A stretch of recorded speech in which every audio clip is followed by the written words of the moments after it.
Efésios capítulo 6, versos 21 ao 24, diz assim a palavra do Senhor. E para que saibais também a meu respeito e o que faço, e de tudo vos informará Tíquico, o irmão amado e fiel ministro do Senhor. Foi para isso que eu vos enviei, para que saibais a nosso respeito, e ele console o vosso coração. Paz seja com os irmãos, e amor e fé da parte de Deus Pai e do Senhor Jesus Cristo. A graça seja com todos os que amam sinceramente a nosso Senhor Jesus Cristo. Amém. Vamos orar. Nosso Deus, na noite de hoje, Pai, nós chegamos aqui a um lugar de oração para cultuar o Senhor, sedentos de ouvir Tua palavra, Pai, Tua voz, Tua instrução, o Teu rico conselho. Que as nossas almas sejam aliviadas agora, Senhor, e a instrução divina possa ser aplicada pelo Teu Espírito em nossas vidas. Deus Todo-Poderoso, toma as nossas mãos, Pai, e nos dirige conforme a verdade e a justiça do Senhor.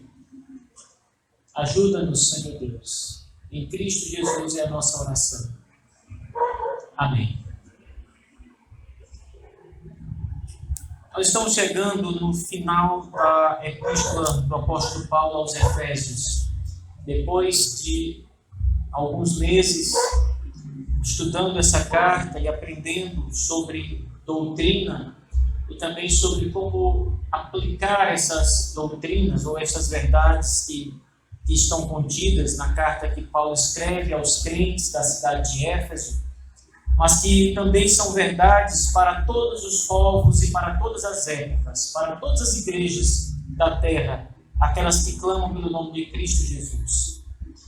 Então, o fim dessa carta, o apóstolo Paulo, como de costume, ele faz alguns agradecimentos, algumas conclusões, melhor dizendo, e desfere ali a bênção final para assim encerrar o seu escrito, a sua carta, que ele, da prisão, envia para os crentes de Éfeso. Eu gostaria que os irmãos apenas relembrassem alguns pontos importantes nessa carta, antes de entrarmos no texto da noite propriamente. A carta de Paulo aos Efésios, Paulo começa falando sobre grandes doutrinas da palavra de Deus, sobre a escolha soberana que Deus, o Pai, fez de todos os crentes. Paulo diz que foram escolhidos antes da fundação do mundo para serem santos e irrepreensíveis na presença de Deus. E ele então começa a abrir um leque de doutrinas, do capítulo 1 até o capítulo 3, o apóstolo Paulo vai citando grandes verdades apostólicas, evangélicas, nos deixando assim conscientes desse grande conteúdo bíblico, teológico da Escritura Sagrada.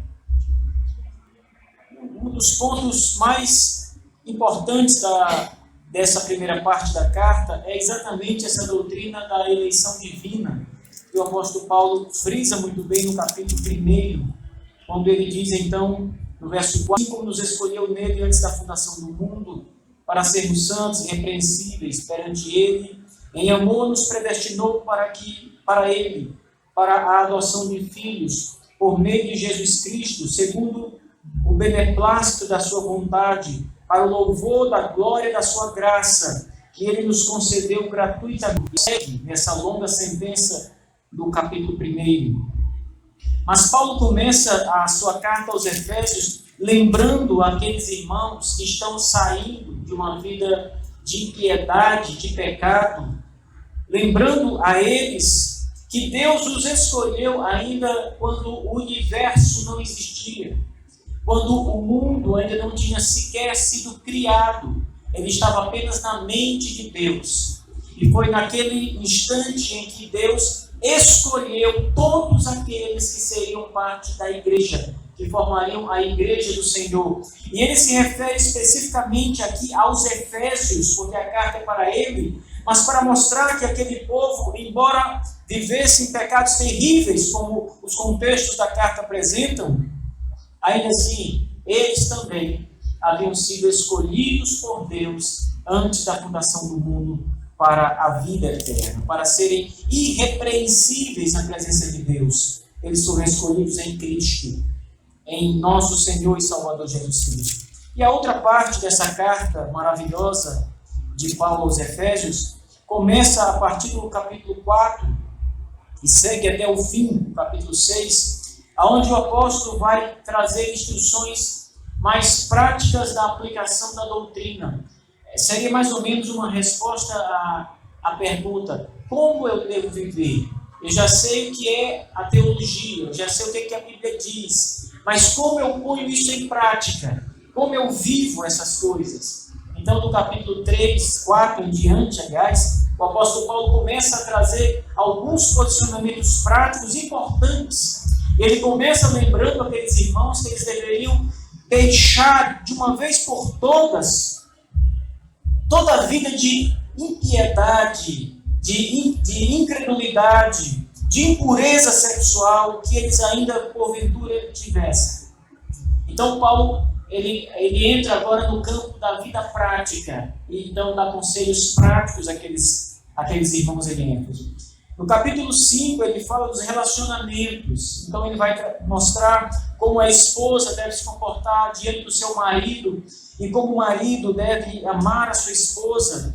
Ele trata do relacionamento, mostrando sempre a sujeição dos filhos aos pais, mostrando que os filhos devem obediência aos pais, porque isso é obedecer a Deus. E ele termina nessa questão dos relacionamentos falando da relação entre senhores e servos, ou seja, aqueles que estão num papel de subserviência a alguém que naquela situação ou posição é maior do que ele, está investido de mais autoridade do que ele.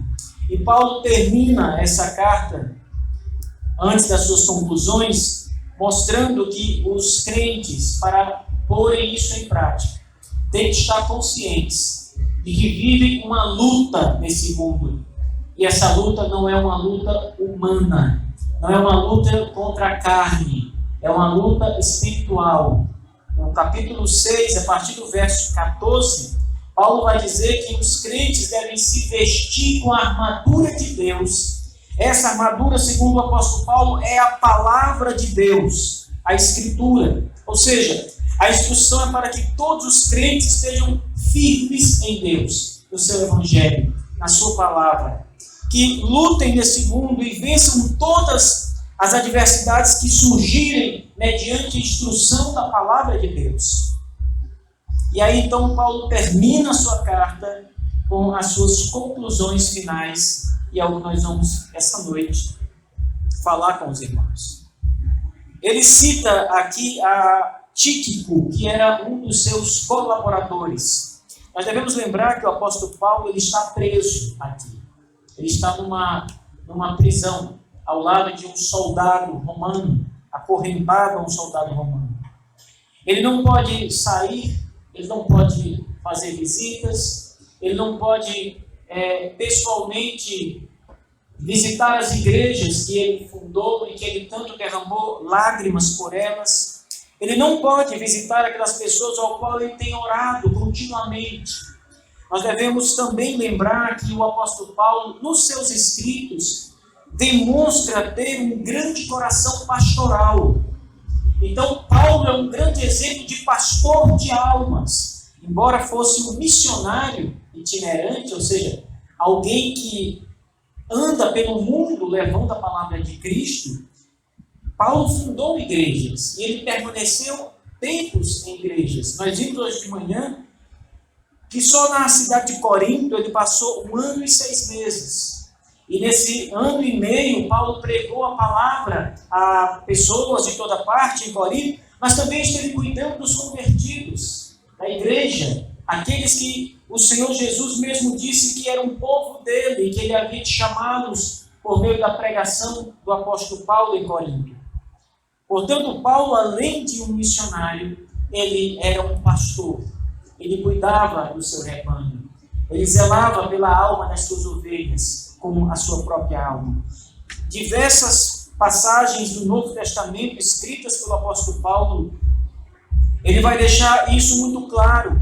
Quando, por exemplo, ele disse que estava disposto a entregar a própria vida pelos eleitos de Deus, pela igreja. Quando ele sai da cidade de Éfeso, Atos vai registrar isso, o apóstolo Paulo chora e se despede daqueles irmãos com muitos abraços e lágrimas. Ele diz, é o amor de um pastor pela sua igreja, um pastor que está indo embora, que está deixando o convívio e o lar com aqueles irmãos. Portanto, é importante lembrar desse aspecto da vida do apóstolo Paulo. Geralmente nós pensamos em Paulo apenas como o missionário. Ele só é lembrado como o grande missionário aos gentios, aquele que leva a palavra de Deus ao mundo. Mas esquecemos que este mesmo missionário também é um pastor de almas, zeloso pelas ovelhas que lhes foram dadas para cuidar. Verso 21 ele diz, e para que saibais também a meu respeito e o que faço, de tudo vos informará Tíquico, o irmão amado e fiel ministro do Senhor. Essa carta dos Efésios, ela vai ser enviada por um homem chamado Tíquico. Esse Tíquico, ele vai aparecer no livro de Atos dos Apóstolos, na terceira viagem missionária de Paulo. Ele então se aproxima muito do apóstolo Paulo e passa a ser um dos seus principais colaboradores. Ele passa a ser um dos homens, um dos cristãos que estão mais próximos de Paulo. O próprio Paulo diz isso aqui. O fiel, ele diz, de tudo vos informará Tíquico, o irmão amado e fiel ministro do Senhor. Tíquico, nós não sabemos exatamente aonde ele residia, apenas que era na Ásia. Éfeso é uma cidade da Ásia Menor, ele vivia na Ásia Menor. Mas é muito provável, por algumas colocações que esta carta e também o livro de Atos apresenta, que ele fosse natural de Éfeso mesmo. Portanto, seria mais fácil mandar essa carta àqueles irmãos que queriam saber como estava o seu pastor e também receber instruções do apóstolo Paulo. Seria muito mais cômodo que isso fosse enviado por alguém da própria comunidade, da própria cidade, que já conhecia aquela igreja, que já tinha contato com as pessoas de Éfeso. Então, Paulo envia essa carta para a igreja de Éfeso através desse irmão amado, como ele chama aqui, Tíquico. Ele é o homem responsável por levar essa carta de Paulo aos Efésios. O apóstolo Paulo não escreve essa carta de punho, do próprio punho. É provável que ele assine o final da carta com a sua assinatura. Ele estava com problemas, provavelmente problemas de saúde. Não sabemos exatamente o que Paulo tinha, mas as suas cartas geralmente eram escritas por um secretário, um amanuense, alguém que escrevia as cartas que eram ditadas por ele. Então Paulo falava e um amanuense escrevia tudo que ele falava. Esse amanuense também, provavelmente aqui, fosse o próprio Tíquico. Não há também uma certeza absoluta quanto a isso, porque o texto não menciona com clareza, mas provavelmente fosse o próprio Tíquico quem escreveu essa carta ditada pelo apóstolo Paulo. Outras cartas aconteceu a mesma coisa. Ele ditava e um amanuense escrevia. Portanto, a primeira preocupação nessa parte final do apóstolo Paulo, na verdade não a primeira, mas a última preocupação de Paulo nessa carta é falar para a igreja como ele se encontra, qual era o seu estado naquele momento. Nós devemos lembrar também, irmãos, que o objetivo principal dessa carta é levar instruções teológicas à igreja sobre Jesus Cristo, sobre as coisas que nós citamos agora no princípio do sermão. Então essa carta é cheia de ensinamentos, de teologia e de prática, de aplicar a vida. Então Paulo estava preocupado com aqueles irmãos, escreve essa carta para que aquela igreja cresça e amadureça e saiba como se portar na vida. E Tíquico leva a carta como portador. E no fim da carta apenas é que o apóstolo Paulo vai falar sobre ele. Ele vai dizer o seguinte: para que vocês, Efésios, saibais também a meu respeito o que faço, de tudo vos informará Tíquico, o irmão amado e fiel ministro do Senhor. Parece que, pelo menos na percepção do apóstolo Paulo, aquela igreja se preocupava com o pastor.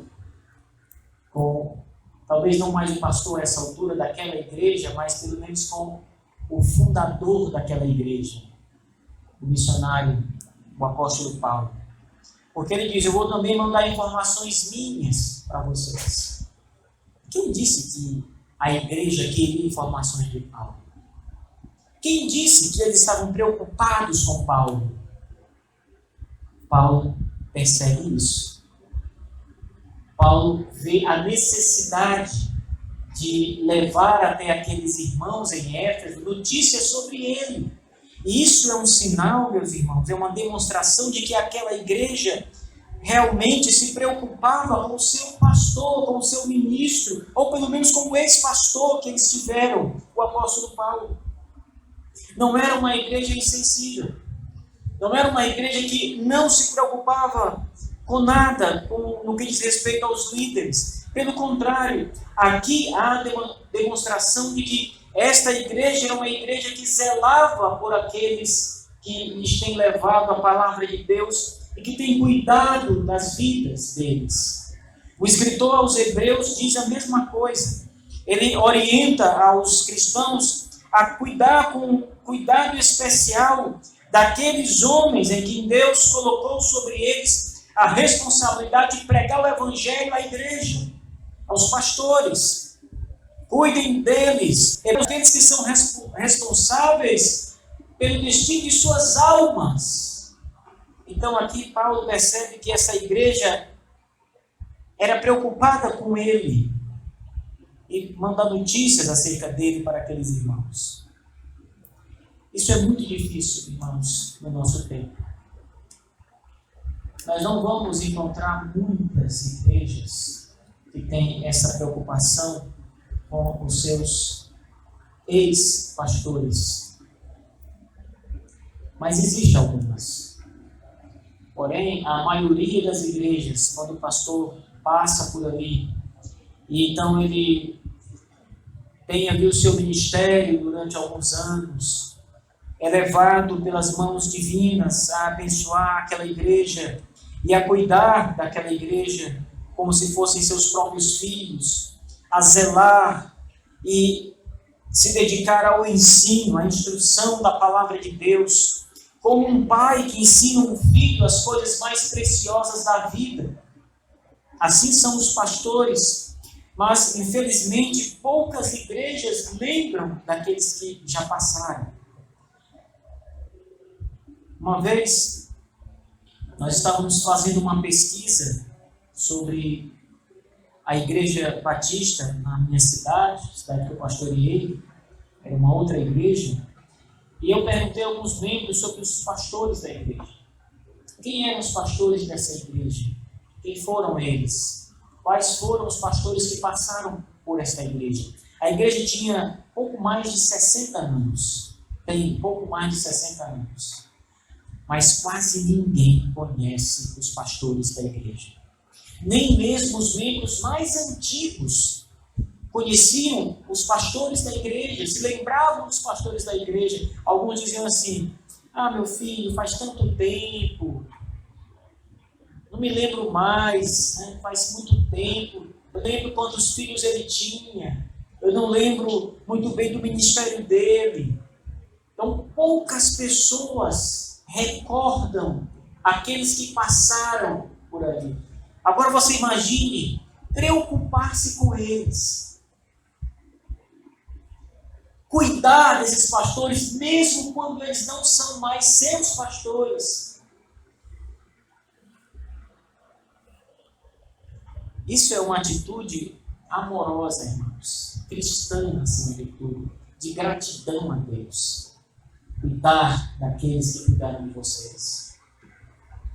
Telefone para o seu ex-pastor. Diga a ele: obrigado, pastor. Hoje eu lembrei do Senhor.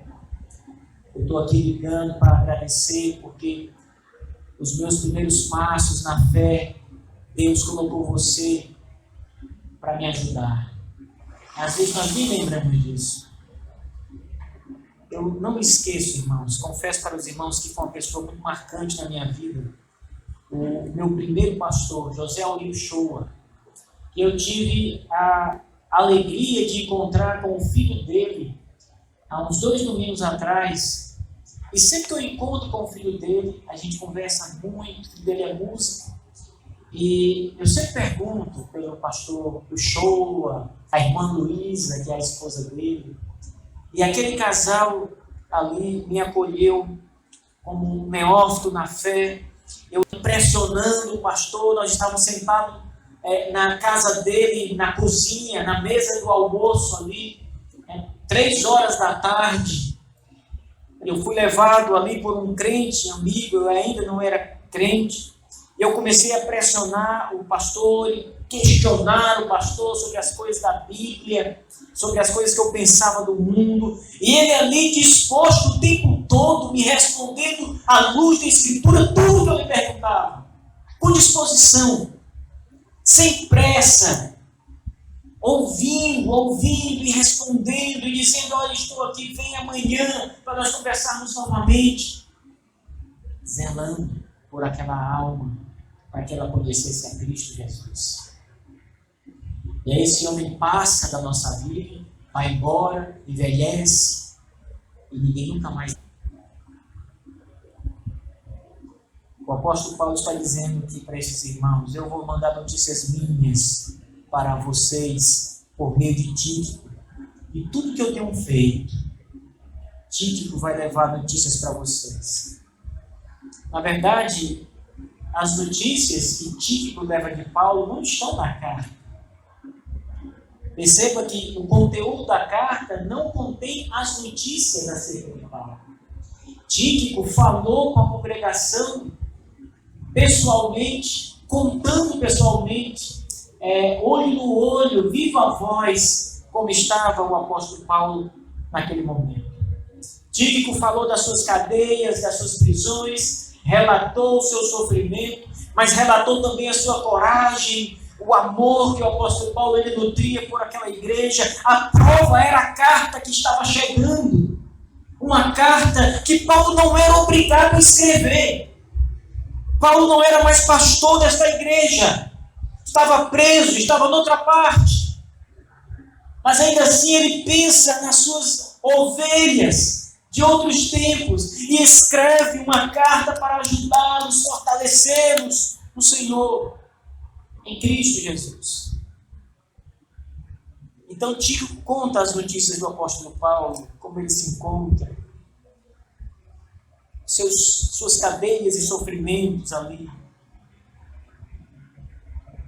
Pouco tempo depois, o apóstolo Paulo morre. Pouco tempo depois ele morre às mãos de Nero. Ele tem sua cabeça cortada com um machado, provavelmente com um golpe de um machado. Então, irmãos, é importante lembrar que estes relacionamentos não devem ser apagados com o tempo. A igreja ela é feita de relacionamento. Os valores quanto ao próximo são resumidos em amar ao próximo como a si mesmo.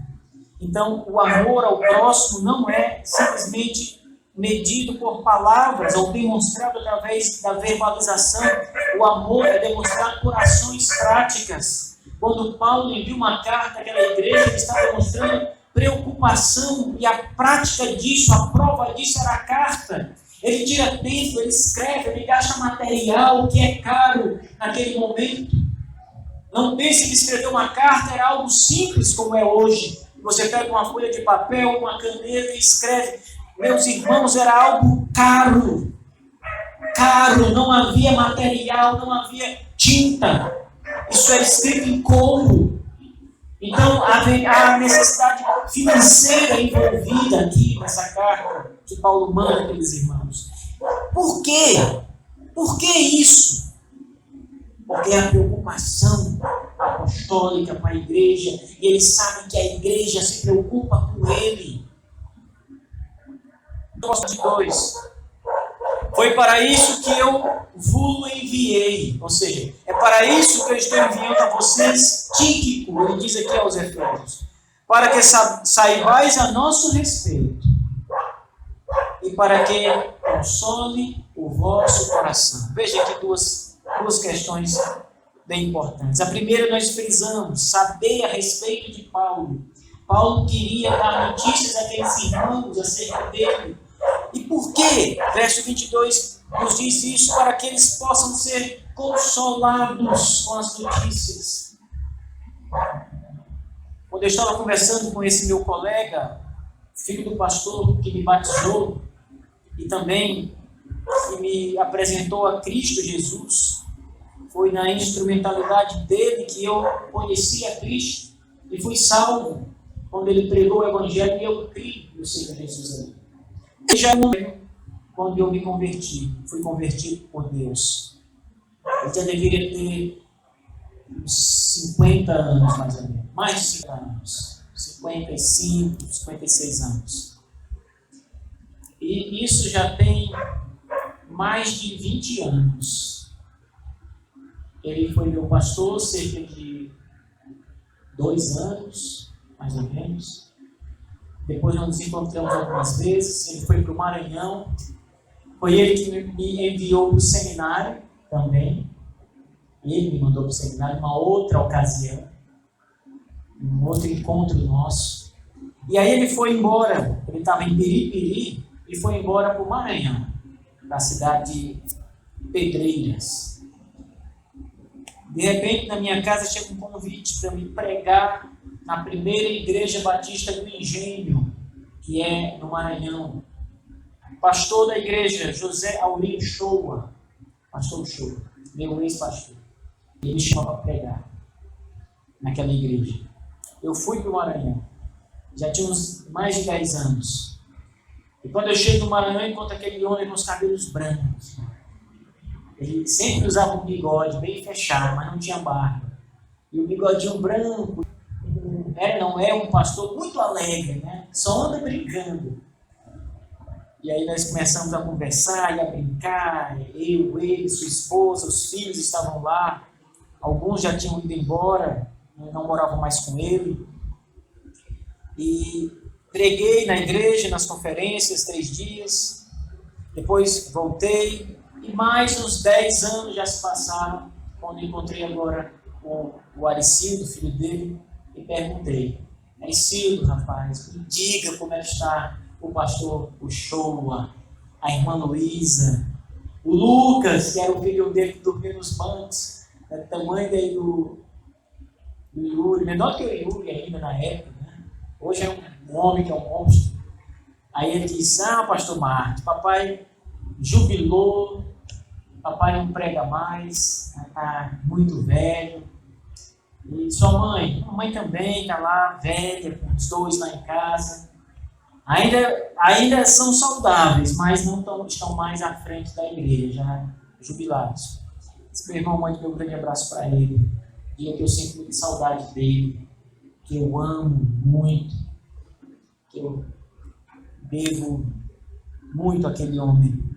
E eu tenho certeza que quando o Aricildo contou essas palavras para o pai dele ficou feliz. E deve ter dado isso, porque há mais de 20 anos ele gastou tempo comigo. E hoje eu estou aqui nessa igreja, pastor de vocês, ministro do Evangelho de Cristo, porque ele foi até mim gastou tempo comigo. Cristo colocou ali. Preocupem-se com quem se preocupa com vocês. Por isso, o apóstolo Paulo diz que esse tipo de informação traz consolo para a alma, traz alegria. Imagine aqueles irmãos em Éfeso entendendo toda aquela situação, Paulo preso, o nosso pastor preso. E aí Tíquico então chega com ele e diz, ele está preso, mas ele está firme em Cristo, a sua fé está inabalável, ele manda abraços e muitas recomendações a todos vocês. Está aqui uma carta que o vosso pastor traz até vocês. Imagine, irmãos, o conforto e o consolo que essas palavras não foram para aqueles irmãos. Imagine a alegria que aqueles irmãos não tiveram ao ouvir palavras a respeito de Paulo, o apóstolo, para aquela igreja em Éfeso. Esse tipo de contato e de relacionamento consola as pessoas. Muitas vezes nós achamos que apenas o Evangelho consola. O Evangelho consola, sim. É a palavra de Deus que traz conforto para a nossa alma. Mas tem também outras coisas que trazem conforto. Um abraço traz conforto, consola. Palavras amistosas, amigas, palavras de força, de esperança, trazem um consolo. Quem recebe essas palavras é confortado com elas, agradece, se sente bem. Esse contato é importante. Vocês sabem por que é importante que a igreja visite uns aos outros? É por causa disso. O que Paulo está fazendo aqui é o que nós fazemos hoje na visitação. É o que nós fazemos hoje quando telefonamos para um dos irmãos, examinamos, conversamos, gastamos tempo com ele, examinando como ele está, o que se passa, trazendo uma palavra de esperança, de ajuda. Esse contato é muito importante, igreja do Senhor. E Paulo sabe disso. E ele escreve, e ele envia mensageiro, e ele treja, porque ele sabe que aqueles irmãos, sobretudo, serão consolados com as suas palavras e com as notícias que terão acerca dele. E veja que preocupação pastoral. Um homem que está preso, que vai morrer dentro em breve, está preocupado em consolar aqueles que estão livres e que são a igreja do Senhor. Veja que coração, irmãos. Veja que amor demonstrado aqui pelo apóstolo Paulo. E quando eu olho para esse texto, irmãos, não há como não lembrar daquele que nos ama e que nos ama a tal ponto de entregar a própria vida por nós. Se você acha a atitude de Paulo uma atitude nobre, como de fato é, se você olha o tamanho do coração de Paulo e se admira, olhe para o coração de Cristo Jesus. Veja o que o Senhor Jesus fez por você. Jesus Cristo, ele decide ir para a cruz de Calvário. Ele decide passar por tudo que passou por causa de você. Ele não foi para a cruz simplesmente porque o seu pai o envia para a cruz. A cruz não era o objetivo em si mesmo. O objetivo da cruz era salvar o povo de Deus, a igreja. O objetivo da cruz era que o sangue do Redentor escorresse com ele para que nossos pecados fossem perdoados. Isto é a cruz. Isto é o amor. Não há maior amor do que esse, diz o Senhor Jesus, de entregar a própria vida em favor dos seus amigos. Quem ama a tal ponto? Quem ama a tal ponto em favor dos seus amigos, em favor dos seus inimigos também? Não há, irmãos. O amor de Cristo é incomensurável. Se o amor do apóstolo Paulo é demonstrado aqui de uma forma tão grande, tão bela, o amor de Cristo Jesus é sem medida por nós. Nós que cometemos todo tipo de pecado, torpeza, todo tipo de injustiça, erro, misérias, ainda assim somos amados, e o sangue da cruz o sangue de Cristo foi derramado por nós. É como o seminarista Salmeron disse agora há pouco ao falar do Salmo 103, dizendo que se Cristo fosse nos dar a paga dos nossos pecados, se Ele fosse nos tratar segundo o que nós merecemos, o que nós receberíamos, senão a imediata destruição e punição eterna. Não pense que você não merece o inferno, porque merece o inferno. É a morte e a condenação. Você só não receberá o inferno porque houve um homem que decidiu morrer em seu lugar. Houve um homem que decidiu pagar o preço da sua dívida. Cristo Jesus, o Senhor e Salvador. Naquela cruz ele paga o preço. Ele demonstra a semelhança de Paulo, irmãos. A Escritura diz que o Senhor Jesus Cristo intercede por nós todos os dias, todas as horas, todo o tempo. Ele intercede por nós. Se Paulo se preocupou com aqueles irmãos, ao ponto de enviar cartas e mandar notícias suas para consolar aquela igreja, que diremos nós acerca do Cordeiro que está no céu e intercede em favor do seu povo a todo tempo, a todo instante, que nos ama a tal ponto de não cessar de rogar ao Pai por nós. Na sua carta, as suas considerações últimas, com a sua bênção, ele diz: a paz seja com os irmãos, e o amor com fé da parte de Deus Pai e do Senhor Jesus Cristo. A graça seja com todos os que amam sinceramente o nosso Senhor Jesus. O apóstolo Paulo fala de paz, ele fala de amor, ele fala de fé e ele fala da graça. Ele conclui a sua carta, lembrando aos irmãos desses pontos que convergem em Cristo Jesus, todos eles. Nós temos, de fato, irmãos, que rogar a Deus pela paz, a paz com Deus, estarmos bem com Deus, a paz interior, estarmos bem com nós mesmos, e a paz com os nossos irmãos, estarmos bem com todos. A fé e o amor que Paulo traz aqui junto, nesse verso 23, são evidências do amor de Deus em Cristo Jesus por nós. Se não fosse o amor de Deus, nós não teríamos fé, porque a fé é um dom, é uma dádiva, nos foi dada por Deus, porque nos ama. Porque nos ama. Graça, aqui no verso 24, a graça seja com todos os que amam sinceramente o nosso Senhor Jesus Cristo.